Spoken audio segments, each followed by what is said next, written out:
वो मोह और क्षोभ को स्पष्ट किया कि जो शुद्ध आत्मा के श्रद्धान रूप सम्यक्त गुण का घातक होता है उसको मोह कहते हैं। और निर्विकार निश्चल चित्तवृत्ति रूप चारित्र का जो नाशक होता है उसको क्षोभ कहते हैं। ये जब तक आत्मा में होते हैं तब तक साम्य भाव की परिणति नहीं आती है। लोग कहते हैं शांत रहो शांत रहो शांत रहो। शांत तो उपशांत मोह अवस्था में होता है, 11वां गुण स्थान होता है तब होता है शांत, इसके पहले नहीं होता। इसके पहले की छीणा छीण वृत्ति है, क्षयोक्षम भाव है। उस छीणा छीण वृत्ति में तो मलिनता रहेगी रहेगी। इसलिए अंतरंग पुरुषार्थ करना चाहिए कि अंतरंग पुरुषार्थ जो है काम क्रोधादि परिणति का विनाश। जब तक ये काम क्रोधादि परिणति का नाश नहीं होगा तब तक चारित्र नाम नहीं होगा। और यहाँ जो चारित्र की मुख्यता है वो चारित्र वीतराग चारित्र की अपेक्षा से कथन किया जा रहा है।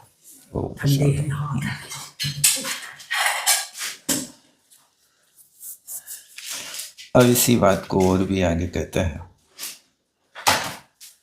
चारित्र का आत्मा के साथ अविनाभाव संबंध है, एकत्व रूप परिणति है, उस बात को यहाँ कहते हैं।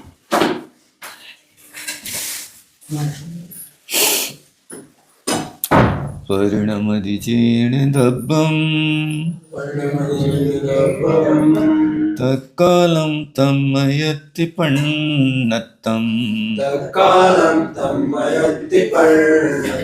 तम्हाधम्म परिणतो आदाधम्मो मुडे दब्बो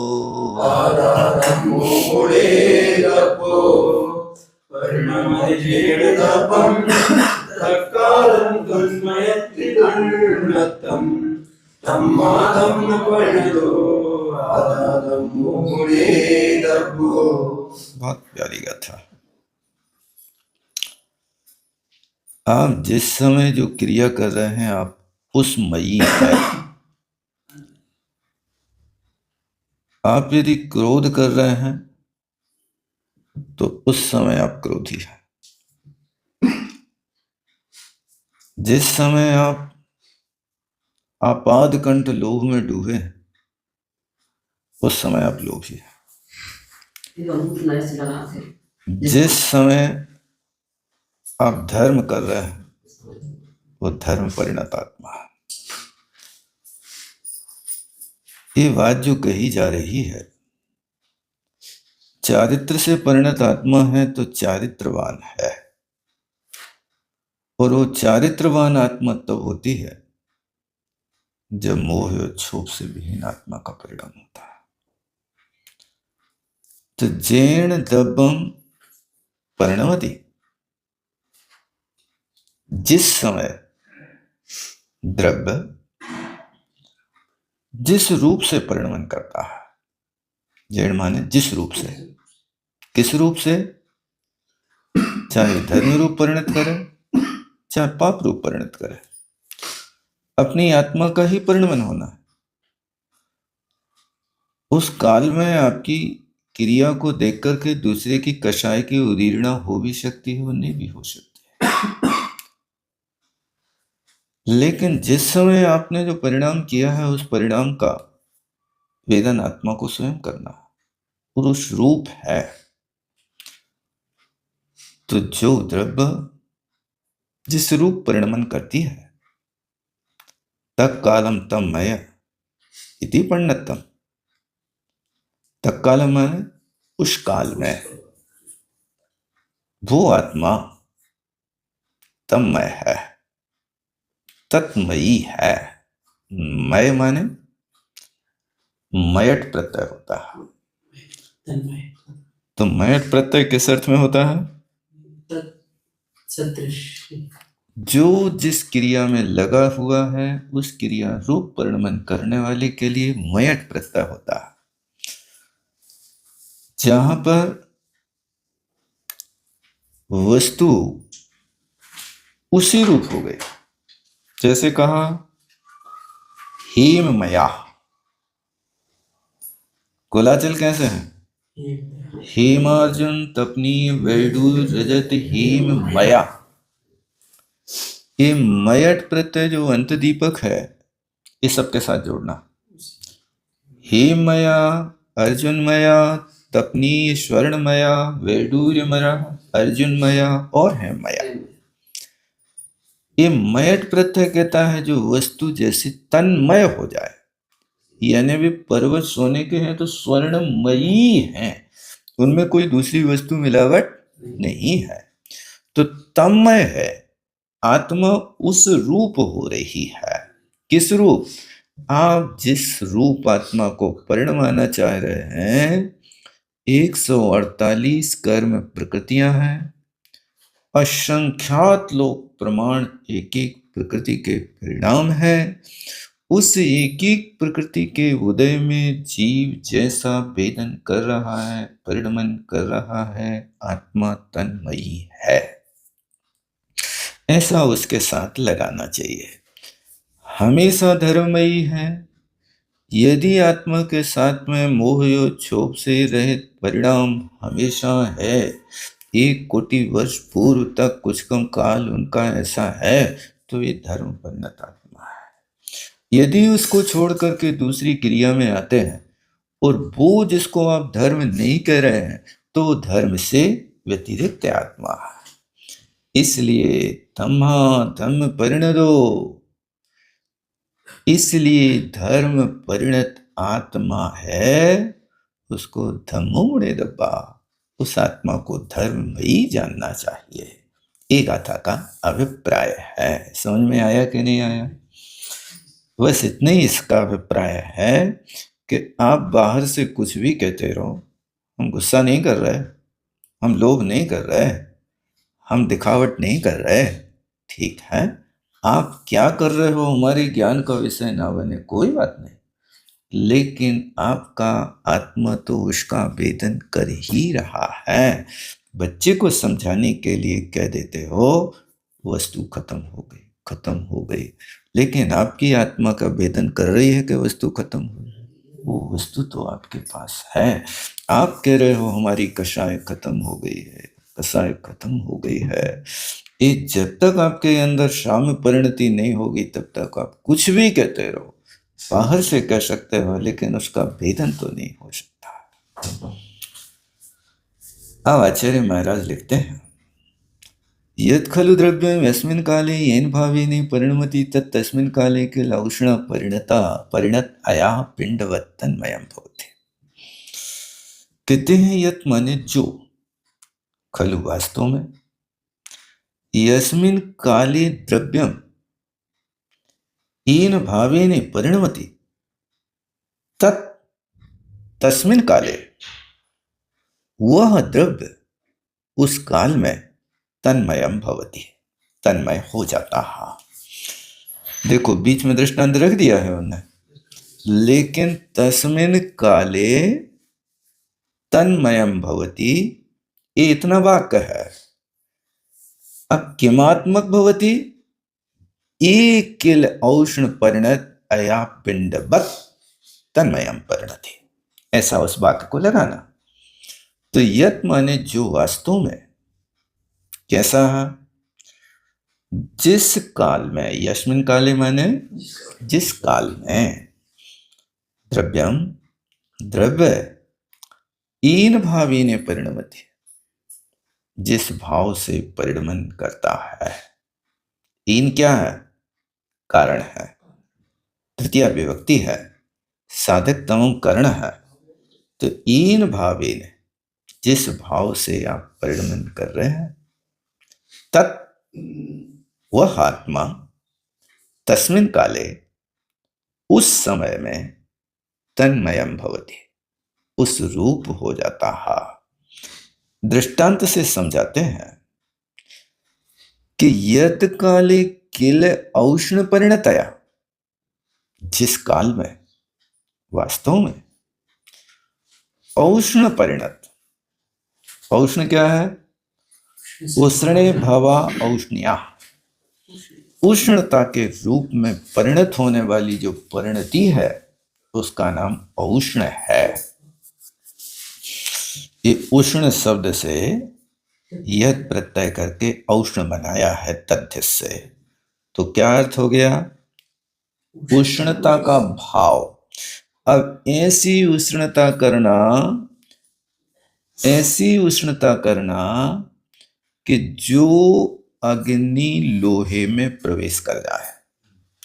लोहे को सिर्फ दिखाना नहीं, क्योंकि तन्मय कब होगा? जब लोहार लोहे के कोई हथियार बनाता है अथवा कोई और दूसरा काम करता है, तो जैसे वो लोहार उस लोहे में अग्नि का पूर्ण रूप से प्रवेश कराता है, कोई भी अंग यदि अग्नि के प्रवेश से मुक्त रहे तो उतने अंग का वो परिणमन कोई हथियार रूप नहीं करा सकता। यानी अग्नि का पूर्ण रूप से लोहे में प्रवेश जब होगा तो वो लोहा अपना कालापन छोड़ देगा। वो लोहा कैसा होगा? लाल अग्नि अंगार की तरह होगा। इसी का नाम औष्ण परिणतया है। ये उष्ण रूप परिणत हो गया, माने लोहा अपने कालेपन को छोड़ करके अग्नि रूप हो गया। ये अयः पिंडवत, अयः माने लोहा होता है। ये अयः के रूप जो होते हैं सकारांत चलते हैं, अयः असी अयांसी, ऐसे सकारांत अयस शब्द आता है। तो अयः पिंडवत, लोहे के पिंड की तरह तन्मय हो जाता है। ये तो दृष्टांत हुआ। अब दृष्टांत पे आते हैं। तो वयम आत्मा, इसी प्रकार ये आत्मा धर्मेण परिणता धर्म एव भवति इति, धर्म से परिणत होकर आत्मा धर्म रूप ही होती है। इति सिद्धम, ये बात सिद्ध है। आत्मनस चारित्रत्व, ये आत्मा का चारित्र स्वभाव है। ऐसा आचार्य महाराज ने इस गाथा का अभिप्राय 2 पंक्तियों में पूर्ण कर दिया। लेकिन जैसे महाराज और स्पष्ट इस बात को करते हैं, पृष्ठ नंबर 8 के नीचे तर्यथा करके देखते हैं अपन। तर्यथा निज शुद्धात्म परिणति रूपा निश्चय धर्मो भवति। कहते हैं कि जो निज शुद्ध आत्मा की परिणति है उसी का नाम निश्चय धर्म है। ये निश्चय धर्म जो होता है वो आत्म स्वरूप में रमण होने का नाम निश्चय धर्म है। निश्चय रत्नत्रय की परिभाषा क्या बनाई उन्होंने? पर द्रव्यन से भिन्न आप में रुचि सम्यकता है। यानी पर द्रव्यों से अपनी आत्म तत्व को भिन्न अनुभव करना, उसका नाम निश्चय सम्यक दर्शन है। अब पर द्रव्यों का अभिप्राय किससे लगाना? यहां संयोगी संबंध से लगाना अथवा तादात्म्य संबंध से लगाना या संश्लेष संबंध से लगाना। यहां पर जो निश्चय धर्म रूप परिणन निशुद्धात्मा की परिणति होगी वो तब होगी जब संश्लेष संबंध से व्यतिरिक्त आत्म तत्व का निर्णय करें। संयोगी संबंध तो दूर स्वभाव से, पृथक जो दे धन नाम क्यों है एक मिल सूत्राम, स्त्री पुत्र मकान आदि जो है ये तो संयोगी संबंध है। इनसे तो हमेशा दूरी ही है, इनसे तो मिलावट है नहीं। लेकिन आत्मा के साथ जो एक मेक हो रहे हैं, वे एक मेक होने वाली वस्तु का नाम कौन सा संबंध है? संश्लेष संबंध है। उस संश्लेष संबंध के साथ में जितनी भी क्रियाएं होती हैं वो आत्मा के साथ होती हैं। इसलिए यहां पर उस संश्लेष संबंध से व्यतिरिक्त आत्म तत्व की परिणति लगा, वो कहलाता परद्रव्य से भिन्न। रुचि माने श्रद्धान होना, उसका नाम निश्चय सम्यक दर्शन है। तो निश्चय सम्यक ज्ञान किसे कहते हैं? आप रूप को जान पर, यानी आत्म तत्व से अपने ज्ञान के अलावा और दूसरों का सेवन ही नहीं कर रहा। आप रूप का जान पर, अपने आप को कुछ ज्ञान नहीं, वो दुनिया की हर वस्तु का लंबा चौड़ा ज्ञान है। हम अपने भाव नहीं पकड़ पा रहे। इस समय आप कौन से भावों में डूबे, उन भावों का फल क्या होगा, ये नहीं पकड़ पा रहे। लेकिन दूसरा क्या कर रहा है? उस दूसरे व्यक्ति की बात को कोई यदि झूठ भी बोल देगा तो हम स्वीकार कर लेंगे। वो ऐसा कर रहे थे। इस निश्चय सम्यक ज्ञान की कोटि में नहीं आता।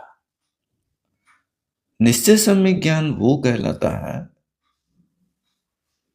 प्रत्येक पल अपने भावों को पढ़ो। कौन सी परिणति चल रही है आपकी, उस परिणति को पकड़ो कि आपको अभी द्वेष चल रहा है कि राग चल रहा है। आपकी स्मृति में धर्म की परिभाषा चल रही है कि गैया बछियां छोड़ने बांधने की बात चल रही है। उस परिणति को आप जब अपने आप को पकड़ने लगोगे कि ये हमारा भाव है। कई बार ऐसा होता है कि आपके भावों को सामने वाला पकड़ रहा है, आपसे पूछा, आप वहां देख रहे थे ना? नहीं, हम नहीं देख रहे थे। अरे हमने तो देखा नहीं, हम उस व्यक्ति को नहीं देख रहे थे, उस दीवार में लगा जो बल्ब है हम उसको देख रहे थे। अच्छा, उसको देख रहे थे, यानी एक तो आप अपराध कर ही रहे थे। अब उस अपराध में तुमने डबल काम ये कर लिया कि फेविकोल से चिपका दिया, मायाचारी और कर रहे थे। हम तुम्हें नहीं देख रहे थे, हम तो बल्ब को देख रहे थे। ये ज्ञान जो है, ये पर में प्रवृत्ति करने वाला ज्ञान, ये ज्ञान हमेशा कसायों से रंजित होता है। आप ज्यों का त्यों न श्रद्धान कर रहे हैं और न ज्यों का त्यों आप बता रहे हैं कि आपसे जो पूछा जा रहा है वो कोई उत्तर नहीं दे रहे, और इतनी जल्दी अपना पासा पलट लेता है। कौन पलट रहा है? ज्ञान पलट रहा है कि कसाय पलट रही? वो कसाय पलटती है कि यदि तुमने हमारी पोल जान ली तो तुम वही फूल खोल के रख दोगे, तुम दूसरों को बता दोगे, प्रेस्टीज पॉइंट आ जाएगा। इज्जत का सवाल है। इज्जत का सवाल आना ये कसाय है कि धर्म है? बताओ। ये भी तो कसाय है, मान कसाय है। इज्जत किसकी है बताओ? तो मान कसाय, कसाय की परिणति है। आत्मा की कोई इज्जत करता कि नहीं करता? आत्मा की इज्जत कोई करता कि नहीं करता? शरीर का नाम ले ले वे फलाने चंद तो बिल्कुल आनंद मानता है, और फलाने चंद की आत्मा उठ करके तख्त पे बैठ जाए, हमारा नाम ही नहीं लेते, कुछ नहीं जानता। ये देखो, निज शुद्ध आत्म परिणति रूपा निश्चय धर्मा। जब अपने आप को निज को जानने लगे, शुद्ध आत्मा में परिणति होने लगे, उसका नाम निश्चय धर्म है। अभी तो बहुत दूर है। नाई का छोरा दूसरों ही के बाल काटता है, नाई अपने छुरा से अपने बाल काटता होगा कि नहीं काटता, अपने हाथ से अपने गले पे छुरा चढ़ाता होगा कि नहीं चलाता, उसकी प्रवृत्ति पर की है। इसी तरह नाई की तरह दशा है कि दूसरों के मूड तो मूड़ेगा लेकिन अपना सिर कभी नहीं साफ करेगा। वो ज्ञान भी है तो नाई की तरह दूसरों को तो उपदेश देगा, अपने लिए उपदेश नहीं देगा। अपने लिए उपदेश देना जब आ जाए, अपने लिए सही गलत का निर्णय करना आ जाए, आपका ज्ञान आपसे कहने लगे आप गलत कर रहे हो, क्या कही आपके ज्ञान ने कभी आपसे कि आप गलत कर रहे हो? कहा कि नहीं कहा? नहीं कहे भी तो हम मान नहीं सकते और स्वीकार नहीं करेगा। बस वो उस चीज को और मेटने की कोशिश करेगा। इसलिए ठंडे दिमाग से सोचो कि धर्म किस वस्तु का नाम है। हम धर्म कर रहे हैं कि धर्म के नाम पे डंका पीट रहे हैं। बहुत बड़ी बात है। कोशिश करो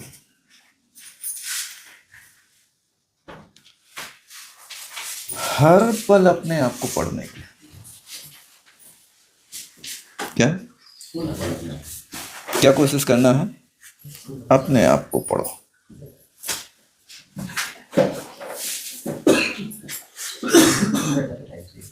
सुनो, शांति से बैठते जाओ।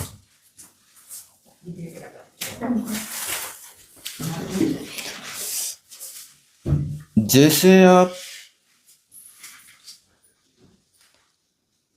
घर की हर वस्तु को व्यवस्थित रखते हो, नहीं रखते? यथा स्थान रखते हो। क्या आप अपने विचार भी यथावस्थित रखते हो?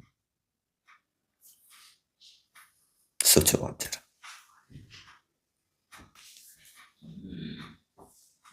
कपड़े आप सुखा लेते हो, सुखाने के बाद में फिर ऐसे ही उनको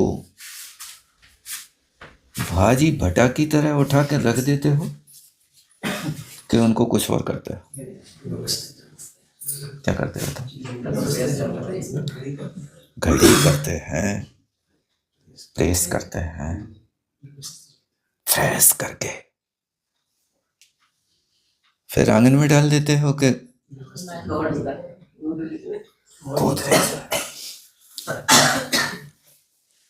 यानी एक कपड़े को संभालने के लिए आप घंटों देते हैं। और प्रेस करते समय यदि उसमें कोई काला दाग दिख जाए तो गुड़िया के रख देते हो कि फिर से धोते हो? क्या करते हो? तो फिर से सफाई करते हो। ये घर की वस्तुओं को जैसे व्यवस्थित रखते हो, ऐसे अपने विचारों को भी व्यवस्थित रखने की कोशिश करो। कपड़े की तरह गंदा हो गया है तो धो। कैसे धोएं? कैसे धोगे? कौन सी साबुन लगाओगे? आत्मा रूपी कपड़ा साबुन से नहीं धुलेगा। किससे धुलेगा? आलोचना, प्रतिक्रमण, तदुभय, समर्पण, वैयावृत्ति, निश्चल भाव, ये सारी चीजों की सावन लगाओ तो विचार व्यवस्थित होंगे, अन्यथा नहीं होंगे। जो अपराध कर लिया है, झाड़ू ले जगह बुहारी, चिटिया दे जीव विदारी, झाड़ू लगाने से जीवों का घात हुआ कि नहीं हुआ? हुआ है? नहीं, हमने देख देख के लगाई। वो तो आचार्यों ने आरंभ कहा है, तुम कितना भी देख के लगाओगे तो भी उसमें ऐसा होना है, दया पलेगी नहीं। आरंभ में नथी रहे तो क्या झाड़ू न लगाए? कोशिश करो कि छोड़ दो झाड़ू लगाना। और यदि नहीं हो रहा है तो विवेक के साथ प्रयोग करने के बाद कायो सर करके झाड़ू ले जगह बुहारी, हा हा में दुष्ट अपराधी, हा हा में दुष्ट अपराधी, अब दिन भर हम झाड़ू लगाएंगे तो दिन भर करें नहीं, एक बार झाड़ू लगाना और 3 बार आलोचना करना, प्रतिक्रमण करना, तब वो पाप धुलेगा। कपड़ा धोने के लिए पानी में कितनी बार डुबोते हो? तो एक बार कहाँ, पहले तो गीला करते हो, फिर निरमा में डालते हो, फिर इसके बाद पटकते हो, और फिर धोते समय बीच बीच में पानी डालते हो उसको, और फिर बाद में साबुन लगाने के बाद फिर धोने जाते कि नहीं जाते? और वो निरमा निकलने के बाद फिर दोबारा पानी में डूबते हो, कहीं और न निरमा रहेगा, नहीं करते ऐसा? यानी एक कपड़े को 3 बार तो कम से कम पानी में डुबोना पड़ता होगा, तब कहीं जाकर के वो ठिकाने पे आता है। इसी तरह एक बार झाड़ू लगाओ, क्या कहो? झाड़ू ले जगह बुखारी, हाँ मैं तो ठुकरादी, हाँ मैं तो ठुकरादी। हे परमात्मा, मैंने अपराध किया, अब मेरे इस अपराध को क्षमा कर देना, और आप मेरे अपराध को क्षमा करोगे, मुझे विश्वास है। क्या विश्वास है? दृष्टांत दे रहा भगवान के सामने। एक गांवपति जो होवे सो भी दुखिया दुख होवे। जब गांव को एक सरपंच जनता के दुख मिटाता है, तुम 3 लोग के स्वामी हो, तुम नहीं मिटाओगे हमारे दुख, तुम्हें मिटाना पड़ेंगे, मिटाएंगे आप। और फिर संदर्भ देता है, द्रौपदी को चीर बढ़ाओ, अंजन से किए अकामी, ये सब बोलते कि नहीं बोलते? ये तो रोज बोल रहे हो क्या? द्रौपदी को चीर बढ़ाओ, अंजन से किए अकामी, ये सब चीजें आप रोज पढ़ रहे हैं, तो भगवान को पता नहीं है कि हमने अंजन को उतारो है? भगवान को पता नहीं है कि हमने द्रौपदी को चीर बढ़ाओ है? पता नहीं है? तो ये बातें काहे हो पुनरावृत्ति कर रहे हैं आप? कितने वर्ष से करत आ रहे हैं? नई बात है क्या? तो पुरानी है, बताओ। ये उलाहना दे करके आप क्या करना चाह रहे हैं? आप ये बता दो हमें। हम सिर्फ इसलिए देना चाह रहे कि जैसे इन्हें अपराध किए और अपराध करके ये तर गए, हम भी अपराधी हैं, उस अपराध को हमने किया, अब उस अपराध का आपके चरणों में निवेदन कर रहे हैं, अब मेरी आत्मा रूपी कपड़ा धुल जाए, बस हम इसलिए सब बातें स्मृति में दिला रहे हैं, और कोई दूसरी बात नहीं है। ऐसा होना चाहिए, तब वो आपका ज्ञान आपके काम में आएगा। अन्यथा तो ज्ञान है, टार्च से तुम तो देख करके रास्ता चल रहे हो, लेकिन टार्च चाहे जली हो चाहे बुझी हो, उसमें कोई होश ही नहीं है। टार्च को कुछ अपना लाभ हो रहा कि नहीं हो रहा? अपने प्रकाश, उसके शरीर में, उसके कलेवर में प्रकाश भरा है, उस प्रकाश का उसको लाभ हो रहा कि नहीं हो रहा? टार्च को कुछ नहीं हो रहा, तुम्हें तो लाभ हो रहा है। इसी तरह उस टार्च की तरह तुम्हारे पास ज्ञान तो भरा, लेकिन वो ज्ञान तो है, लेकिन ज्ञान पर के काम में आ रहा, तुम्हारे लाने कछु काम में नहीं आ रहा। पर को सुखी बनाने की कोशिश कर रहे हो, अपने लिए सुखी बनाने की कोई कोशिश नहीं कर रहे हो। सोचा कि नहीं सोचा कभी? धर्मेण परिणत बा, धर्म से परिणत आत्मा धर्म रूप होती है। धर्म कब आता है? जब दर्शन ज्ञान चारित्र धर्म आत्मा में अवतरित होता है, तब वो आता है। और ये ज्ञान का प्रयोग, उन्हें क्या लिखा देखो, आप रूप को जान पाओ, पर के रूप के जानने को नहीं कहा। ज्ञान का स्वभाव तो है कि निज पर का ज्ञाता है, निज पर को जानता है, लेकिन निज पर को जानने के बाद भी निज पहले है, पर बाद में है। अपने आप को तो जानो, आप नहीं जाना तो उन्हें कैसा ज्ञानधारी? ज्ञानी बने फिर रहा, अपने परिणाम को पकड़ नहीं रहे, अपनी आत्मा का घात करते जा रहे, दूसरों को उपदेश देते जा रहे। इसलिए कहा कि पर को उपदेश दिया, परोपदेश मनरंजनाय, वैराग्य रंगा परवंचनाय, धर्मोपदेशन मनरंजनाय। यानी वैराग्य का रंग धारण किया तो बस ऐसा ऊपर ऊपर जैसे कपड़ा में नील लगा देता है। तो कपड़ा की नील तन्मय है कि अतन्मय है? कपड़ा में लगी नील तो सिर्फ दिखावट है, तन्मय नहीं है। आज कपड़ा रंगा है, एक दिन पहन लो, दूसरे दिन धो लो, नील साफ है, निकल जाएगी। ये ज्ञान जो आत्मा का है वो तन्मय है, आत्मा से कभी निकलता नहीं है। इसलिए कोशिश करो कि आपका ज्ञान आपका काम करने लगे, आपका ज्ञान आपको जानने लगे। और बार बार जैसे आप अपने बच्चों को टोका टाकी करते हो, ऐसा नहीं ऐसा करो, ऐसा नहीं ऐसा करो, ऐसा नहीं ऐसा करो, ये हमेशा उनके लिए करते रहते ना, सुधारते रहते। अब वो ज्ञान दूसरों को सुधारने की अपेक्षा आपको सुधारने लगे। एक बूंद पानी छना गिर गया, कैसे करो, छन्ना लगाओ, मोटा छन्ने से छानो। ये ज्ञान अपने लिए काम क्यों नहीं कर रहा? दूसरे से तो कहो कि छना पानी नहीं पियो, दूसरे से तो कहो कि आप होटल का नहीं खाओ, तुम तो नहीं खा रहे, हमारा चलता है। क्यों? आपका क्यों चलता है?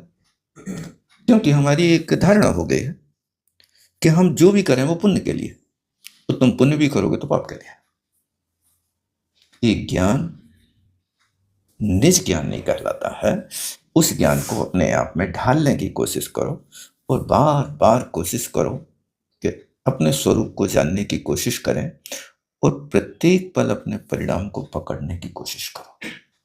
और वो परिणाम को ये भी देखो इसका फल क्या होगा। आप अपने बच्चे को पढ़ाई कराते हो, कॉलेज भेजते हो, तो उस कॉलेज में भेजने के पहले फल पर विचार करते हो कि नहीं करते? यदि आपका बेटा सीए बनेगा तो क्या कमाएगा? यदि आपका बेटा डॉक्टर बनेगा तो क्या कमाएगा? यदि आपका बेटा सॉफ्टवेयर इंजीनियर बनेगा तो क्या पैकेज रहेगा? ये सब चीजें पहले आप फल के ऊपर विचार कर लेते हो कि हम यदि इसको ये बनाएंगे तो ये प्रॉफिट होगा। इसी तरह आप भी अपने परिणामों को पढ़ो कि जहां पर ऐसे परिणाम हो, दुख, शोक, तापा, क्रंदन, परिदेवन के, भी क्या करेंगे? उनका फल क्या होगा? असत अवेदनी कर्म के आश्रय का कारण होगा कि नहीं होगा? फिर दुख, शोक, तापा, क्रंदन कर रहे कि नहीं कर रहे? हमेशा चिल्ला रहे हैं, दुकान नहीं चल रही, हमेशा चिल्ला रहे, बच्चा अनुकूल नहीं चल रहा, नहीं चिल्ला रहे कि नहीं चल रहा? छोटी छोटी सी बातों में बच्चा पढ़ नहीं रहा है, अब पढ़ नहीं रहा और संकलेश तुम बढ़ा रहे, तो उसके नहीं पढ़ने से तुमने जो संकलेश बढ़ाया, तो उस संकलेश से बंध तुम्हें होगा कि बच्चा कहाँ होगा? किसको होगा बताओ? ये ज्ञान कभी अपने उपयोग में लाते कि नहीं लाते?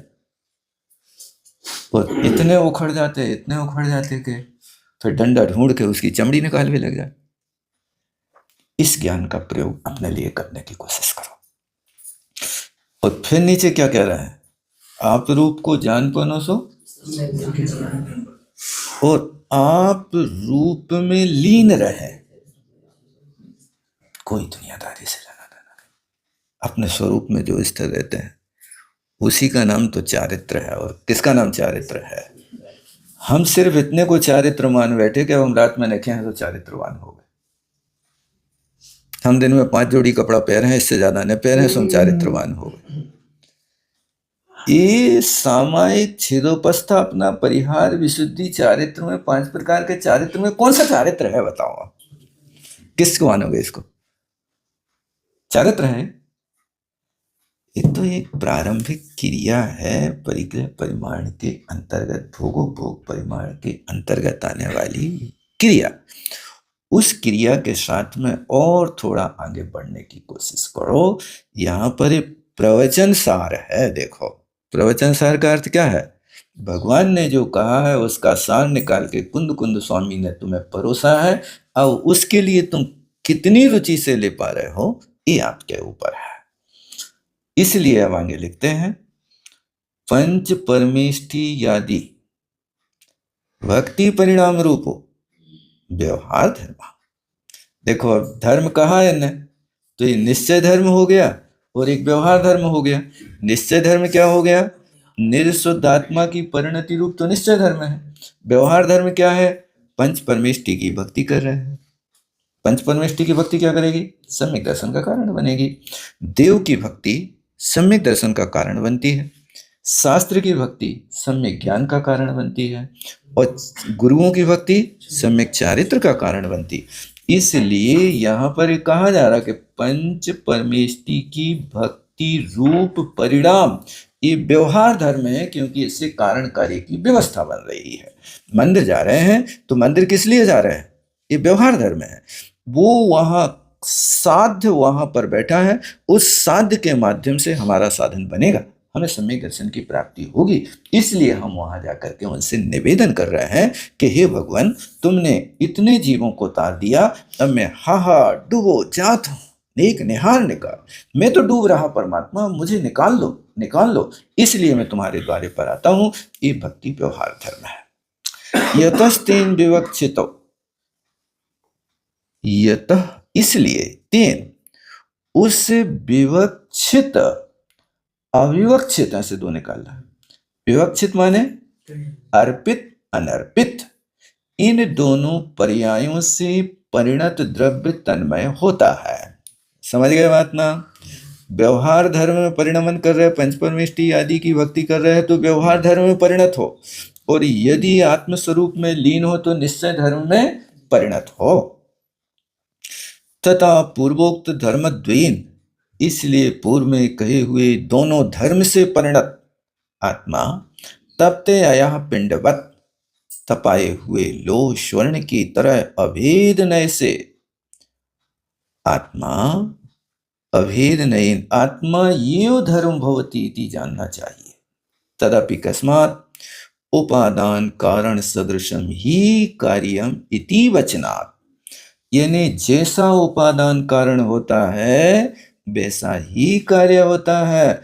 यदि आप मिर्ची का बीज बोगे तो मिर्ची पैदा होगी, मिर्ची का बीज बोने से कहीं गेहूं पैदा होने वाला नहीं है। आप यदि अंगूर का बीज बोगे तो अंगूर होगा, अंगूर बोने के बाद मिर्ची की अपेक्षा नहीं की जा सकती है। ये उपादान कारण, आपकी आत्मा का उपादान कारण क्या बन रहा है, आप क्या लक्ष्य लेकर के चल रहे हैं। हम महाराजों की भक्ति तो कर रहे हैं, लेकिन चारित्र मुझे इस भाव में तो नहीं चाहिए, अगले भाव में फिर हम देखेंगे। ये तो आपका उपादान कारण वर्तमान में योग्य है ही नहीं, अगले भाव में चारित्र के योग्य तुम्हें पर्याय मिलती कि नहीं मिलती इसका भी तो ठिकाना नहीं है। मनुष्य मर करके मनुष्य बन जाए, इसकी कोई गारंटी रजिस्ट्री है क्या? कोई ठिकाना नहीं। भूख कीड़ों में गया। जब एक राजा जैसा व्यक्ति मर करके कीड़ा बन सकता है, जो राजा परोपकारी है, इतनी बड़ी प्रजा का पालन पोषण कर रहा है, धर्म कर रहा है, धर्मात्माओं को आश्रय दे रहा है, लेकिन उसके बाद भी मर के कीड़ा बन गए, तो सामान्य व्यक्ति का क्या ठिकाना है कि वो क्या हो जाए। इसलिए उपादान कारण सदृशम, इस शब्द को याद रखो। जैसा उपादान होगा, जो बीज बोगे फल वही मिलेगा। ये कार्य है। तच्च पुनः उपादान कारण शुद्ध अशुद्ध के भेद से दो प्रकार का है। रागादि विकल्प रहित सुसंवेदन ज्ञान आगम भाष्या शुक्ल ध्यानम व केवल ज्ञानोत्पत्तौ शुद्ध उपादान कारणम भवति। कहते रागादि के विकल्प से रहे जो सुसंवेदन ज्ञान है, उसको आगम की भाषा से शुक्ल ध्यान कहते। देखो दोनों ध्यान रखना है यहाँ, यानी सुसंवेदन ज्ञान रागादि से रहित होगा तो अध्यात्म की दृष्टि से तो उसको सुसंवेदन ज्ञान कहेंगे, जो निर्विकल्प ज्ञान होगा, और उसी को आगम की दृष्टि से शुक्ल ध्यान कहेंगे। जो शुक्ल ध्यान केवल ज्ञान की उत्पत्ति में कारण होगा, वही शुद्ध उपादान कारण होता है। अशुद्ध आत्मा तो रागादि के साथ अशुद्ध निश्चय से अशुद्ध उपादान का कारण होता है। बस जवानी के ज्ञान से सूझे लोग